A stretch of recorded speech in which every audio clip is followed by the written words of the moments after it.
All right, we're at De La Salle. We're joined by Tom Bruce. And actually, Tom, tell people well, your first involvement or how you even learned about De La Salle. It's a good story.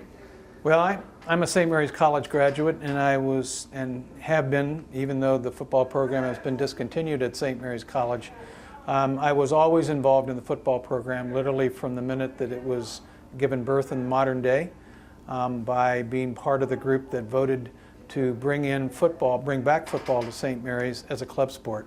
It grew into a NAIA status, then Division II, then Division I AA. But I have been in a position where I can get to know players through the years. And my first knowledge of De La Salle football was through Greg Prawn. And Greg was a player here at De La Salle who went on to play at St. Mary's. And I felt that there was something different about Greg Prawn, and different measured by the fact that he was totally committed to his teammates, that he was a rallying point to not only play hard, but absolutely leave, and I'm going to use a term here that Patrick Walsh has made famous, but no doubt. I really enjoyed getting to know him and watch him, and I felt he's coming from a program that I need to find out more about.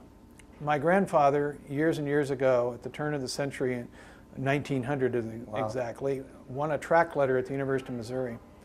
I'm from Missouri, and he went to every home and away football game at the University of Missouri from 1920 to 1980 when he passed away. And so I have in my gene pool a passion for sports because, frankly, it's a mirror of life.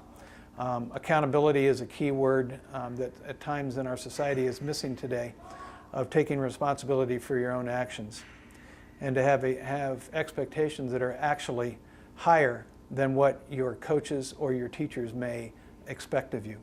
But that has to come from a source, and the source is always the leader. And I use the term constantly that I plagiarized from another coach, that things are done in the shadow of the leader. And so I became involved at De La Salle when our son was in the 8th grade, and he wanted to go to a De La Salle football game. And so we came here to watch the Pittsburgh game in 1992, which I might add that De La Salle won 44-7.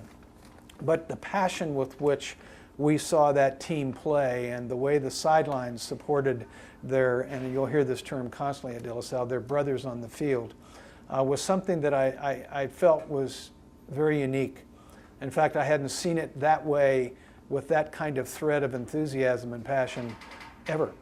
And so I felt when we drove home and I asked my son, what did you think? And he said, I want to go there and I want to play there. And he in fact did that for 4 years. But the bigger story is when you talk about De La Salle football, and my exposure is looking at the whole body of work that's occurred since 1979. I came in 1993 when our son was a freshman. I went to the freshman football meeting. And as a sidebar, anyone who ever wants to criticize De La Salle for recruiting ought to come to the freshman football meeting and see the little puppies that are then groomed into men and into Spartans as they proceed to their senior year. I signed up in that freshman football meeting with Ray Barber, who was the head of the Whitecoats at that time. Whitecoats is simply a descriptive term of the nylon jackets that we would always wear to the games so that we were visible.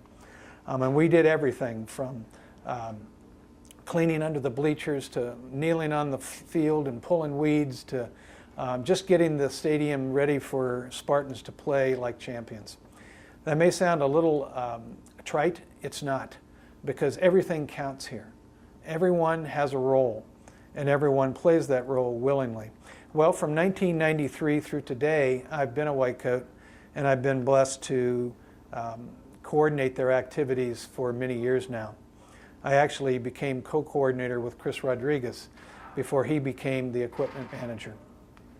And so I then assumed his role and had nothing but important times in my sports life here at De La Salle High School.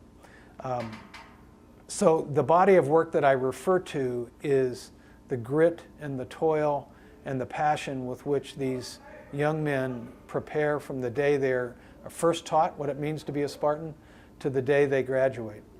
And I still marvel at it today.